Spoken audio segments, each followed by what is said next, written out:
Salut à tous, c'est Clément de BetPerf. Alors dans cette vidéo, on va parler du quart de finale entre l'Uruguay et la France. L'Uruguay est coté à 4,60, le match nul est coté à 3,25 et l'équipe de France est cotée à 2. On va commencer par parler de l'Uruguay qui arrive donc très en forme pour ce quart de finale puisqu'ils ont gagné leurs 4 matchs depuis le début de la compétition.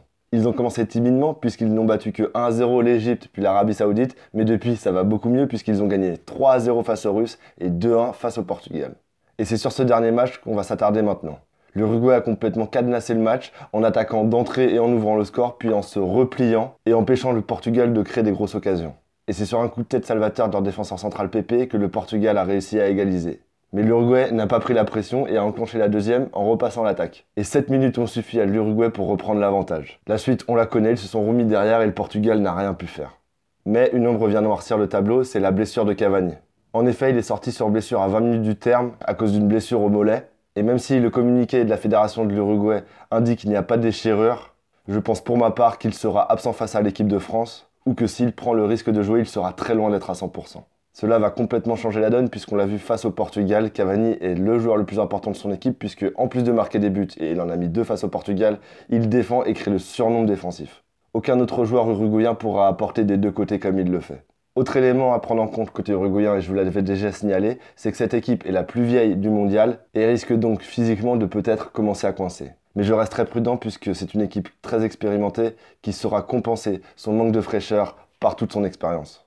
En face, notre équipe de France a fait une démonstration offensive face à l'Argentine, mais bien qu'ayant pris un réel plaisir à regarder ce match, je trouve qu'il ne faut pas s'enflammer, puisque pour moi, le tournant du match n'est pas l'égalisation fabuleuse de Pavard, mais la sortie à la mi-temps de Rojo, qui avait été remplacé par Fazio. Ce dernier a été catastrophique et a désorganisé totalement la défense de l'Argentine qui n'avait vraiment pas besoin de ça. Et c'est à partir de ce moment-là que l'équipe de France a été vraiment dangereuse, au-delà des simples coups de pied arrêtés. Je vois un match assez fermé mais avec quand même 2 ou 3 buts, car je pense que l'Uruguay peut nous faire mal en contre, et que notre force offensive peut réussir à battre la très bonne défense uruguayenne.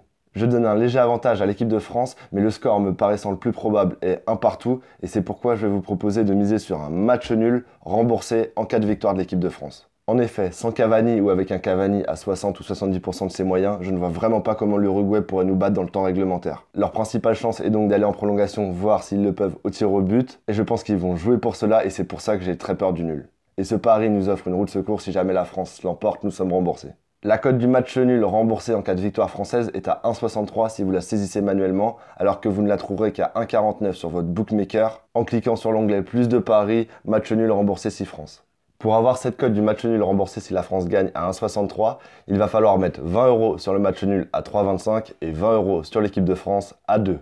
Vous pouvez, comme d'habitude, selon votre budget, jouer le double, jouer le triple ou jouer moins, mais toujours en respectant cette même proportion qui, dans ce cas, est simple puisqu'il suffit de miser la même chose sur la France que sur le match nul pour être remboursé en cas de victoire française et gagnant s'il y a match nul. Deuxième pari que je vais vous donner sur ce match, c'est des buteurs. Les 3 ont des cotes supérieures à 3, donc en misant dessus, si un seul des 3 marque, vous gagnez de l'argent.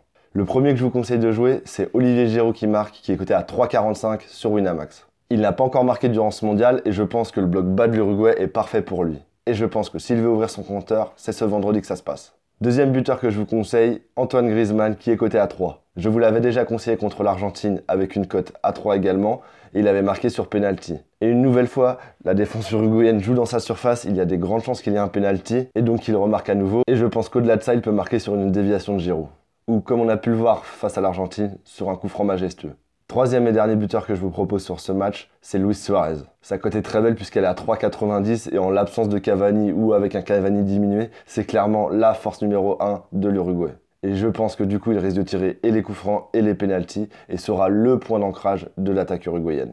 Merci de liker cette vidéo si elle t'a plu et surtout lâche-moi un petit commentaire pour me dire ce que tu penses de ce match et si tu vois l'équipe de France se faire piéger par l'Uruguay ou pas. Et si jamais tu n'as pas vu la vidéo que j'ai postée ce midi avec mes pronostics des derniers huitièmes de finale qui ont lieu ce mardi 3 juillet, n'hésite pas, clique soit là, soit là. Et enfin, le plus important, n'oublie pas de t'abonner et d'activer la petite cloche de notification pour recevoir toutes mes vidéos puisqu'on se retrouve très vite pour parler du match entre la Russie et la Croatie. Je te souhaite une bonne soirée, au revoir.